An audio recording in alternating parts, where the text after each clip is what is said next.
Are you part of a nearly 500% increase in America today? And do you use it to lead a healthier life? I'm talking about becoming vegan or vegetarian.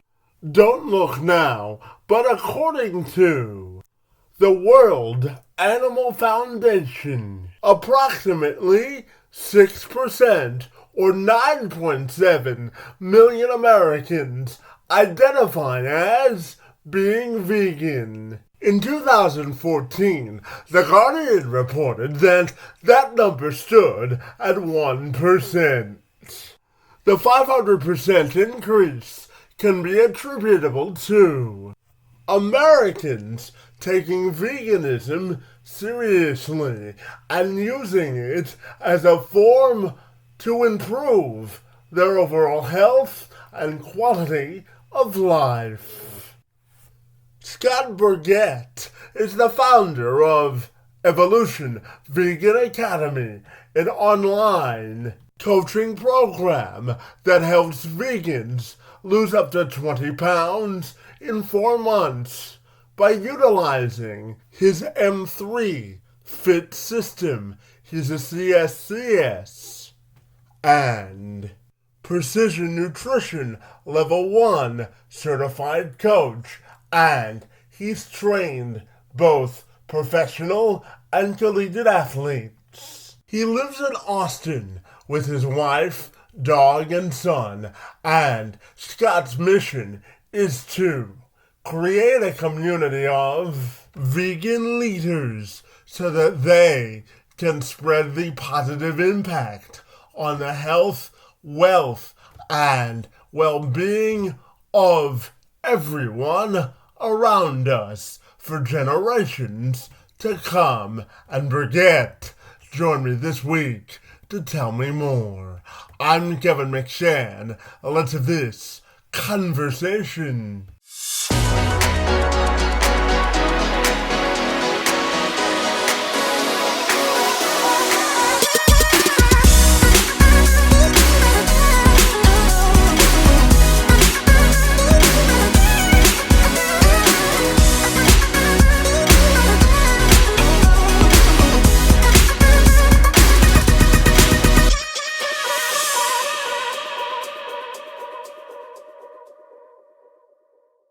So Scott, if you're ready, I'll take a moment to welcome you to the program. And I'm super excited to learn about all the great work you do with vegans, my friend. Great to see you on this Friday. And good afternoon to you, my friend. Good afternoon. Thanks for having me on. Yeah, absolutely. Now, Scott, they tell me that you work with vegans to help them lose 20 pounds by using your M3 method, my friend. So I'm wondering if you can tell me about all the great work that you do and what makes you so fabulous. Thank you. I appreciate that. So I've been doing this online vegan coaching thing for about 4 years. My team has grown from just like basically myself to now we have a team of 6, and we're really making a huge impact around the world. Up to this point, we've helped over 400 vegans in 26 different countries around the world. So I'm really excited and grateful for the impact that we're making as a team, across the whole world and within different countries. And to see our students go through the transformations that they go through, and not only just physically, but most importantly within their mindset as well. I mean, it's an honor and a privilege to be a part of helping somebody and watching somebody go through that transformation process. And Scott, tell me, what does it mean to you to really embrace the vegan lifestyle? What do you think that means to you? So it's funny that you asked that meaning has evolved over the course of time. And today, what being vegan means to me is living a life that includes the thoughts of all beings. So living a life that's a little bit larger than just myself. So being vegan means I don't consume any animal products, and I do my best to limit the animal products that I'm using in the things that I consume, right? So clothes, cleaning products, all, different things of that nature. And that's kind of like the quote unquote like definition of being vegan. But being vegan to me is, I see it as a responsibility to be a leader, and in particular, a leader in the way of how I carry myself and how I show up for the world. Because being vegan, basically abstaining from eating animal products and then doing your best to limit the other types of products you consume that are animal based. It takes some real awareness and some planning to do that, different than just the normal person who they may just like, yeah, I just eat and consume whatever I want. It's all about me. And so I see this as a way to put others before myself, and not just the animals, but the planet and the greater good of the health across the world. Yeah, absolutely. Now, Scott, tell me about Evolution Vegan Academy and what it's all about, my friend. Yes. So Evolution Vegan Academy, we are an online coaching program that helps vegans lose up to 20 pounds in 4 months without feeling like they're on a diet. And we do that, like I said, using our M3 method, which is movement, mindset, and then metabolism. And we focus on each three of these pillars within the scope of our program to really help people not only create a physical transformation, but also a transformation within their mindset as well. The reason why I got into this to really help vegans is, I realized when I went vegan how good I felt, the impact that I was making, the positive influence that I had on my own health, that I couldn't help share this with other people. Like it almost felt like one of those things, those secrets that you find out and you just want to share with everybody. And that's what it felt like for me. And I felt like the way that I could do it and create the most impact in a way that I felt aligned with was through coaching others, because of my own physical transformation that continues to evolve. And what I really love about this program is that our team, our staff, they're really a living, walking example of being a vegan leader. They walk the walk via what they eat, how they carry themselves, and how they influence others within a positive light. And in particular, the way that the approach that we kind of take is, vegan is kind of like a trigger word for people.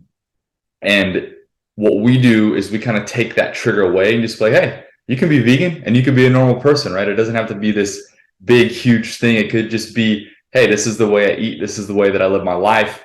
If you want to learn more about it, I'd be happy to share it. But in the meantime, I'm going to be that living example to where people start coming to me. And this is what we teach our clients, is people start coming to you and be like, wow, like I'm really noticing a lot of changes in your life. Like you're talking differently, you're acting differently, you look differently, and I want to learn more about what you're doing. So it's activism through being the example.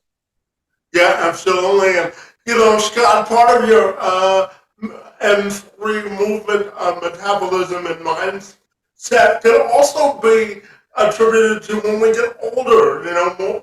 Most of those three things are affected when we get older. So how important is it to really monitor both movement, your mindset, and metabolism as we age? Because as we age, one of the things that people always tell me is if you don't use your muscles and be active in life, you lose it, right? So how important is it to be active as we age, my friend?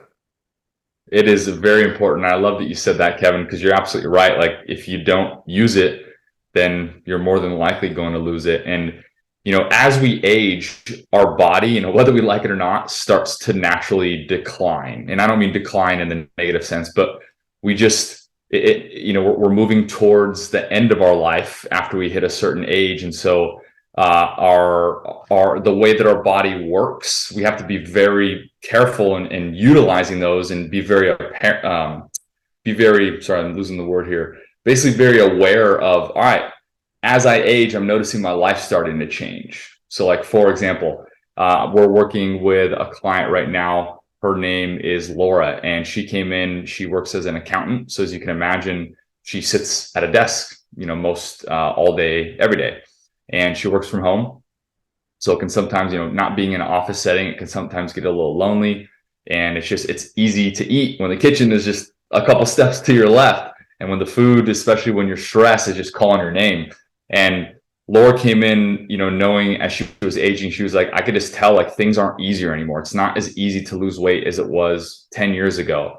It's not as easy to stay consistent as it was 10 years ago. And so we taught her throughout the program the importance of building habits that last, so that as she does continue to age, she lays this foundation of good habits now, so that instead of, like most people perceive it as, getting harder as you age to stay fit, we teach our clients like Laura how easy it can make it easier to age, or easier to get fit as you age. And just kind of give you an idea with Laura has lost over 20 pounds working with us so far, numerous inches off her waist. She has more energy, she's more active, and she really feels almost as fit and healthy as she was 10 to 20 years ago because of the habits that we're teaching. And as you can tell, maybe by the kind of the theme of this here, it really comes down to creating a foundational baseline level of habits that really make a large impact, so that you can focus on a very small amount of things that make a large impact over time. Yeah, absolutely. And, Scott, one of the things that you may not know about me, buddy, is that I was born with what's called spastic quadriplegia cerebral palsy. It simply means that I don't have enough oxygen in my legs to walk normally. And one of the reasons I wanted to talk to you today was to emphasize the importance of not only being active, but also being consistent. I'll use myself as an example. I challenge myself every day, Scott, to be at least 10 minutes active every day, because if I don't use my muscles, I lose them faster than most people. So talk to me about the idea of being consistent as well, and how important that is. I didn't know that about you, Kevin. Thanks for sharing that. Man, you hit the nail on the head about just the talking about how important it is to be active. And I personally love how your goal is, it's very, very kind of low hanging fruit goal, right? Just 10 minutes a day. You maybe do more activity throughout the day, but the fact that you consider, all right, if I get 10 minutes of activity a day, then it's a win for me. That mentality right there, that mindset, speaking of one of the M's of the M3, that mindset is going to carry with you year after year after year. And it's probably going to become so ingrained, if it isn't already so ingrained, that you almost can't go a day without doing that.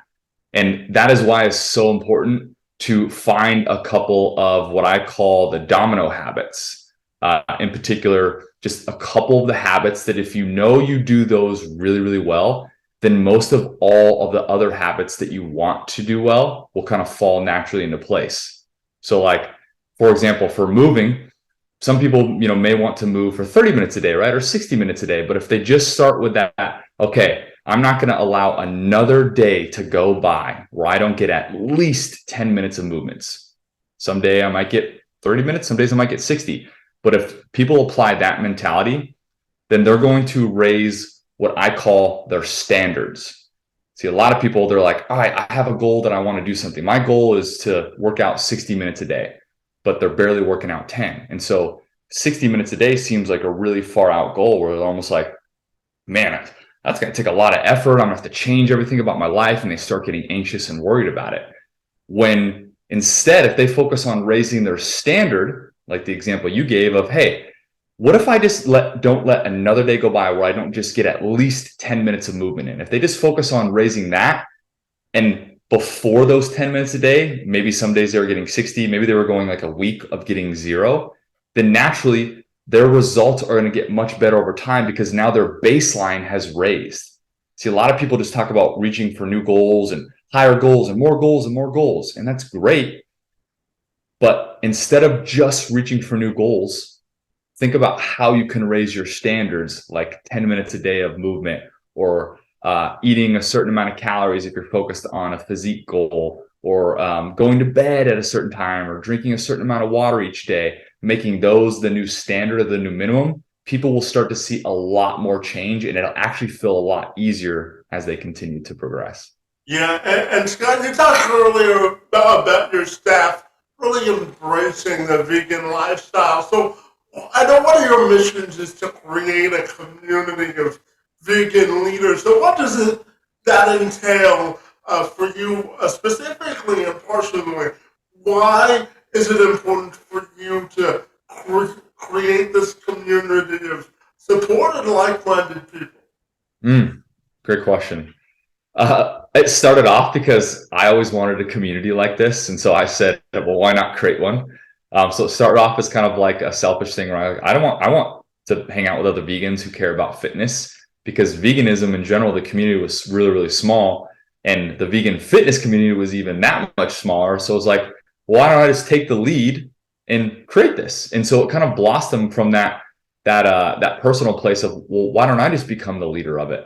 And throughout the course of time of my coaching, I've realized that leadership is really an honor and a privilege to be in. And, the state of the world right now, it just seems that, left and right, it just gets crazier and crazier. And to be honest, like, we need more leaders. Like, this world needs more leaders. And why I'm so passionate about vegan leaders is vegans are a little bit different, right? They don't eat animals. They typically eat plants. They're usually really passionate about saving the animals or the environment or being really healthy. Like, there's some like deep-rooted passion. And typically they experience such awesome results and benefits in their own lives that they want to share it with others. However, sometimes that sharing could come off as maybe too much or too intense.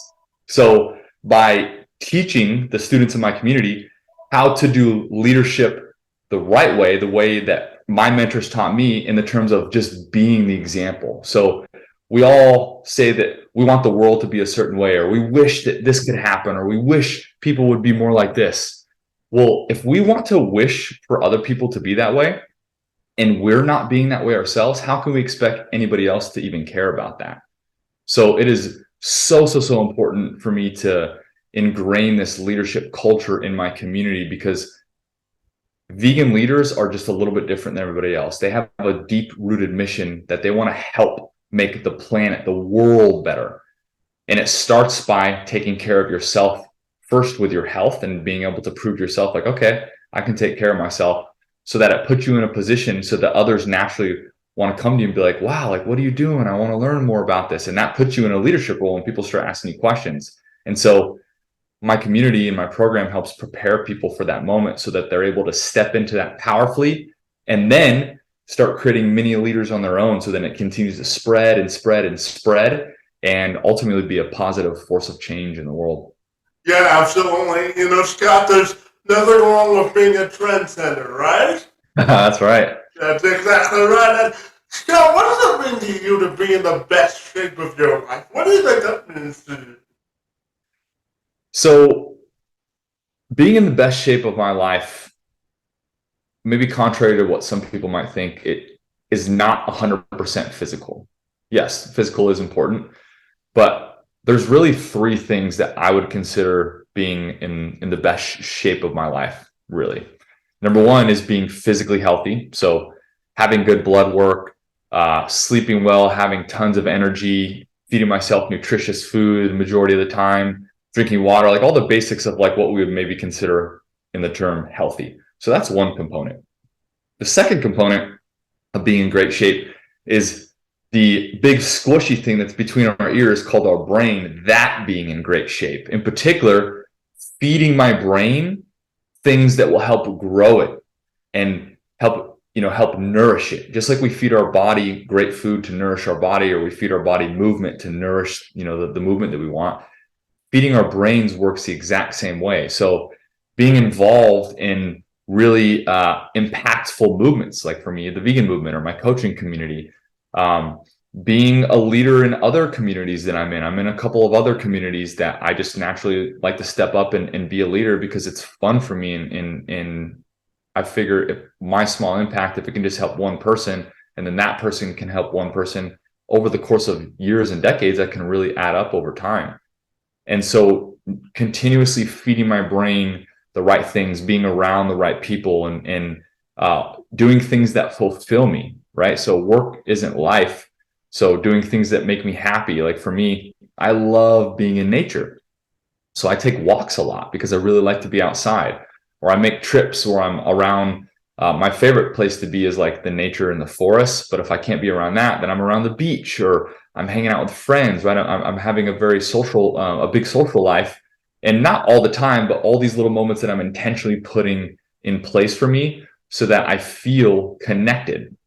And then thirdly, what I consider being in the best shape of my life is being the leader of my relationship.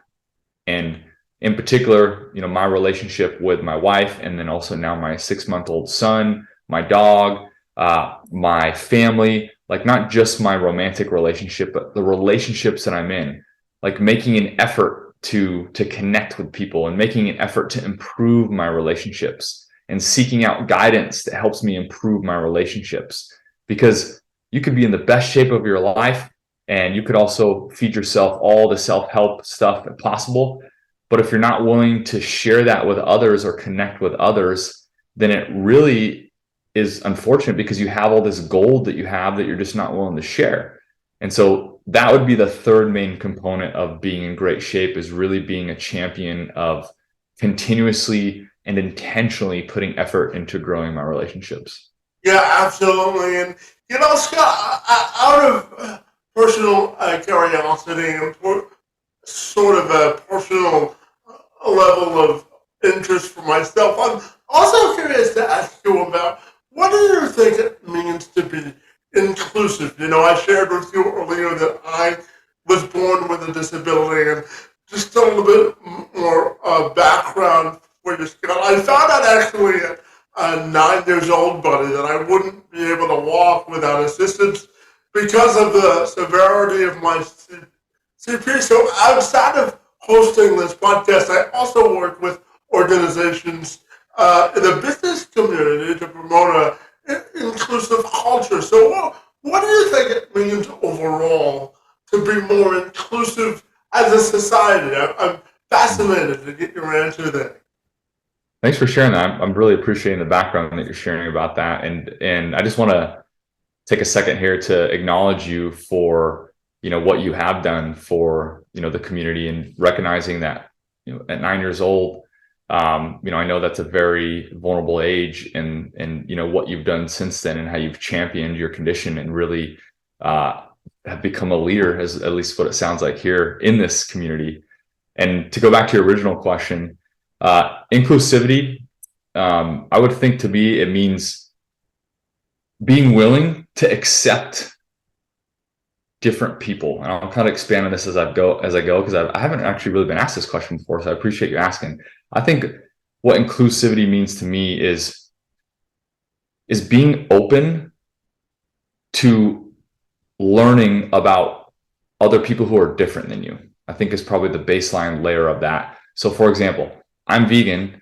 So anybody else who's different than me, which is like somebody who eats meat, somebody who eats eggs, eats dairy, even though I don't necessarily agree or believe that those things should be consumed anymore, I'm still going to practice my inclusivity and hear them out, right? I'm never going to shut them out of my life. And I actually had to learn that the hard way when I first went vegan, because I was so passionate about it. I was quite mean and intense with people who didn't believe the same things I believed. And I find a lot of vegans are like that because they are so passionate, and they just sometimes have trouble expressing that passion in the right way, in a constructive way. So I've learned to just be more open, because if you walk into every relationship or group of people with a beginnership mindset, basically like I know nothing, you know everything type of mindset, then more than likely you're going to be able to connect with them deeper and really understand, their struggles, their pains, their successes, what they want, what they believe in, which in turn is going to help develop you as a person to become a more well-rounded person and an accepting person. Because at the end of the day, here's what I believe about inclusivity. As a people, like across the world, we all want very similar things, right? We want to find love or be in love with something, whether that's like a person or like a movement or something like that. We want to feel fulfilled. So we want to be able to give back our skill sets, our passions, our knowledge. We want to share that with other people. We want to feel that sense of fulfillment that, wow, I'm a productive person and I'm able to help people. So we want to love them. We want to feel fulfilled, and we want to connect. We just want to connect with people. And especially in today's age where things are getting a little bit more isolated, I think it's even more important now than it has ever been to be inclusive and to be open to new ideas. And even if somebody doesn't agree with it or maybe doesn't understand it, that doesn't mean that they can't or they shouldn't seek to understand. In my opinion, I feel that it's my duty as a leader to seek to understand different groups of people, what they think, how they act, what they want, because at the end of the day, leadership goes across all different groups of people. And if we're going to truly be leaders in the society, then we need to have the mindset of going into every situation as a learning and growth opportunity. Yeah, absolutely. And Scott, I'm curious to ask you, what do you think it means to live a sustainable, healthy life, and how do you think we achieve that on a larger scale? That's a great question.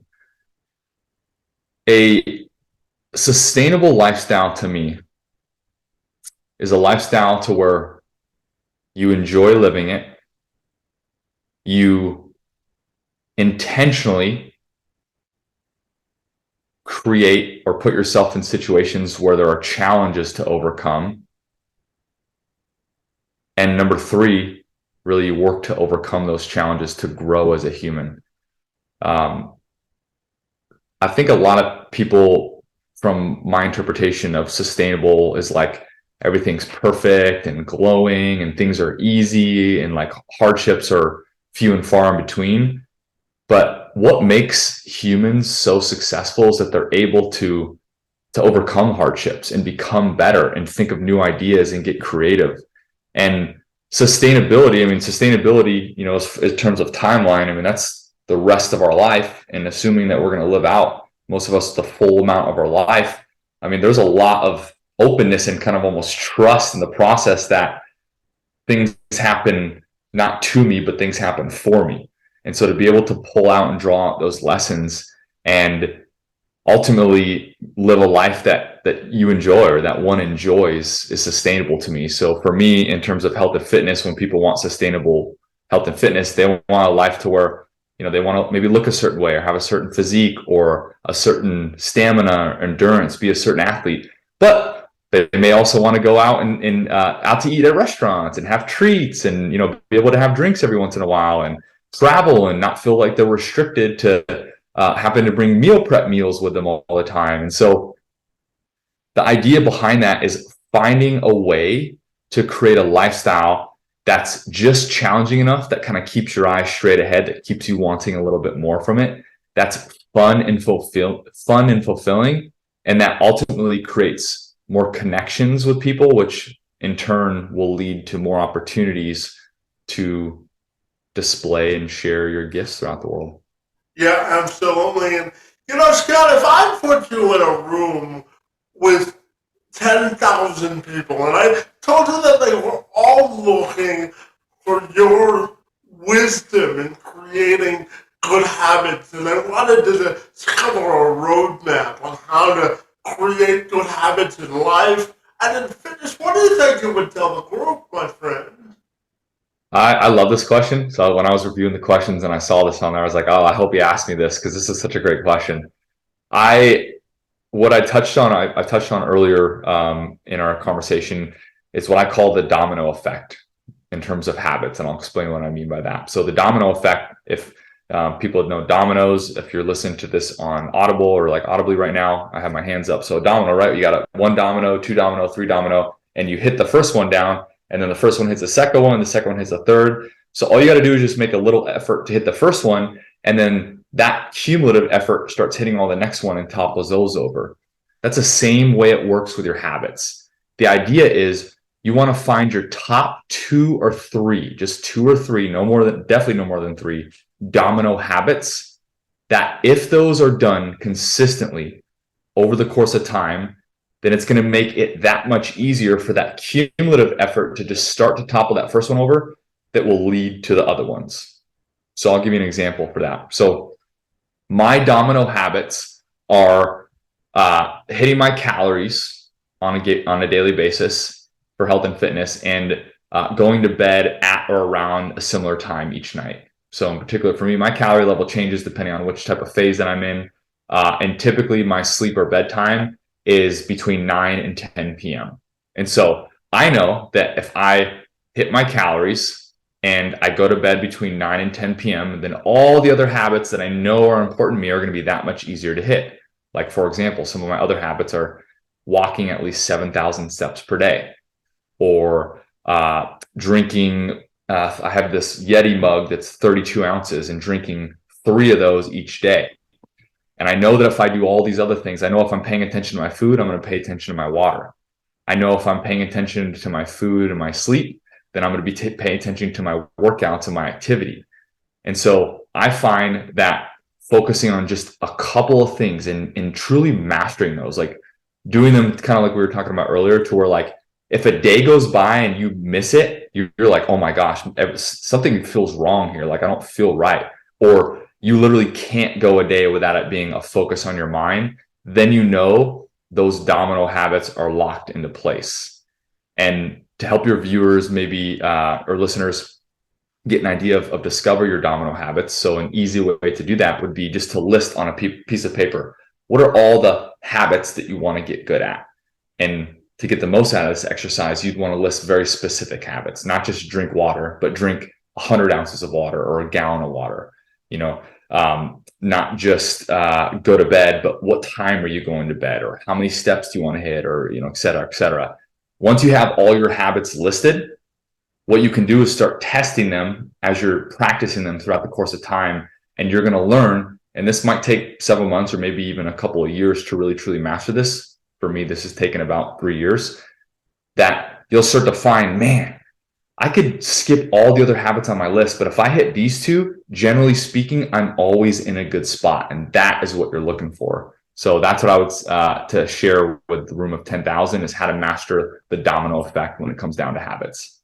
Yeah, I'm gonna switch the question up just a little bit from playing off the last one I asked you. There's Scott, if I gave you $1 million to write and produce a commercial about getting people invested in their overall health, what do you think would be the focus of the commercial, and why would you focus on a specific area? Tell me, I'm fascinated. Absolutely. Another great question. By the way, whenever you want to wire that $1 million over, just let me know. I'll give you my bank information. I'm sure that'll be your way of being inclusive, right? No, Absolutely. So, what I would do is I would focus on a specific client avatar. And what I mean by that is, like, for me, the clients that I generally work with, which typically are people between the ages of 30 or 45. In this case, that's really not super, I think that's maybe a little bit more granular. But what I would do is I'd focus on building a commercial and at first showing people struggling doing things, like people, people struggling, whether it's, looking at themselves in the mirror, or driving to the gym and just being like, no, screw it, turn around, or waking up super late and hitting their snooze button, or sitting on the couch and, eating a huge tub of ice cream, or, eating a sleeve of cookies, just pain points and struggles that people typically deal with. And then I would transition the commercial into all the things that people really want to be able to experience. So going on a trip and going hiking, being able to enjoy this really amazing dinner with all different sorts of desserts, but there's, super healthy looking people, or they're able to connect with their family or friends, or, it's grandparents playing with their grandkids, or parents playing with their kids, or being able to, like, somebody crossing the finish line at a race, and really show images of when you're healthy and you're taking care of yourself, what's possible, and like really take it to the nth degree, like skydiving and like stuff that people like, this is on my bucket list and I would love to do this, like those types of things, and show the journey of how, hey, by taking care of your health and your habits, you unlock your ability to be able to do all these things that you say you want to do. The only limiting factor that you have is what you tell yourself you can and can't do. So if you tell yourself you can't do something, you're exactly right. By the way, if you tell yourself you can do something, you're also exactly right. So it's not a matter of being right or wrong. It's a matter about what you choose, what story you choose to tell yourself. And that commercial would be helping people see that the possibility of, wow, I could literally create my own story if I start taking care of my health, and all these things that I say that I want could be my future. Yeah, absolutely. And Scott, I'm going to combine my last two questions because they're interrelated, my friend. For you, I'm curious, what's the best aspect about living life? And my final question to that end, as well as, when you look at your life and your professional and personal legacy, how do you want that to be defined? Mm. Kevin, I've been thinking about this question more often than normal, in particular after my son was born about 6 months ago. Because before he was born, I was really focused on like the now and, maybe like the next year or two. But now that he's here and like I actually have I'm not sure what the right term is, but like a DNA legacy, like somebody, who's going to carry on my last name and is part of me. I've been thinking a lot more about the legacy and the impact that I want to create. And the legacy and the impact that I want to create is ultimately taking responsibility for your life and going after what you want. So I'll explain a little bit more in depth what I mean. So being in the fitness industry and now coaching hundreds of students, hundreds of vegan students, not counting the hundreds of students that I coached before this, I find a very similar thing amongst people before I start working with them. And that's that they don't believe that they could do the things that they say that they want. Like there's a disconnect between, okay, here's what I want and here's what I am, and they can't seem to bridge that gap, or they use their past failures as kind of like well, since that happened in the past, and I guess I can't do this in the future. And I used to be that kid, Kevin, growing up, where I would hear, people would say, believe it, you're halfway there. And I would kind of look at them like, come on, like just kind of like, giving them a hard time. And funny enough, life always teaches you the right lessons at the right time. Through the course of my coaching career, I've learned that, wow, if you truly believe it, you are halfway there. If not, probably more than halfway there. Because when times get hard and you face struggles, because they always will, that's just the human lifespan, that belief is the seed that will either sprout or die. It will either sprout into you facing those challenges and facing that adversity and finding a way, or you will back down away from them and you'll stay stagnant where you are in your growth, or you might start regressing backwards. So the legacy that I want to create is that people take responsibility for their life, right? Things happen to people and sometimes people don't understand, or there's no explanation as to why, but that's the life that people live. And if they could just own that and put themselves back, and this is why it's so important, it puts them back in the driver's seat of their life, so that they can start putting their pedal on the gas, turning the steering wheel, changing gears, and start putting in their maps where they want to go. And if more people would do that, oh my gosh, I just think there would be so many leaders in this world. This world would change completely. It's changing rapidly. And I feel like right now we're kind of like everybody's struggling to catch up. And there's a lot of blame and finger pointing going on. But if people, instead of, for example, use social media as a megaphone and started using it as a mirror, we might be able to start to grow and become better people ourselves. Because when we make a personal investment in ourselves, we become better for the world. And when we become better for the world, we become better for other people. And so that's the legacy that I want to leave, is to do everything that I can in my power to put myself in the driver's seat of my life and create the most impact so that other people they genuinely want to take responsibility for the results in their life so that they can start making their own changes and in turn start carrying that legacy on to their own family, friends, and other people that are important to them in their life. Yeah, absolutely. And finally, Scott, tell me, if people want to get connected with the good work that you do, my friend, what's the best way they can do that? Yeah, thanks for asking. So the best place to get hold of me is on Instagram. and my Instagram handle is the @sign. So it's at Coach Scotty, and Scotty is with a Y, so not IE, but Y, SCOTTYB _. So at Coach Scotty B _. That's my name on Instagram as well as on TikTok. You can also find me on Facebook at Scott Burgett. So Scott spelled just like it sounds with 2 T's, and Burgett is BUR. So Bravo. I don't know what the U is. BURGETT. I was going to go military language there, but Scott Burgett on Facebook, Coach Scotty B on Instagram and TikTok. And if you are listening to this episode and you want to connect, I'd love to connect and reach out.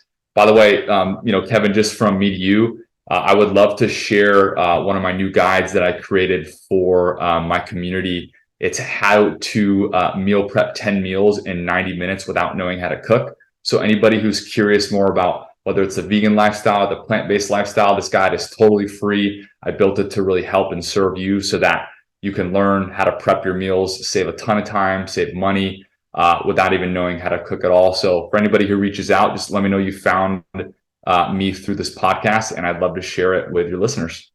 Fabulous. Well, Scott, I have to thank you for bringing the energy, enthusiasm, and the action steps to live a healthy and a vegan lifestyle today, my friend. Your work in the space and time on my behalf is most appreciated. I want to wish you a good weekend and thank you for being here. It's most appreciated. Yes, you're welcome, Kevin. Thanks for having me on, man. It's been awesome talking with you.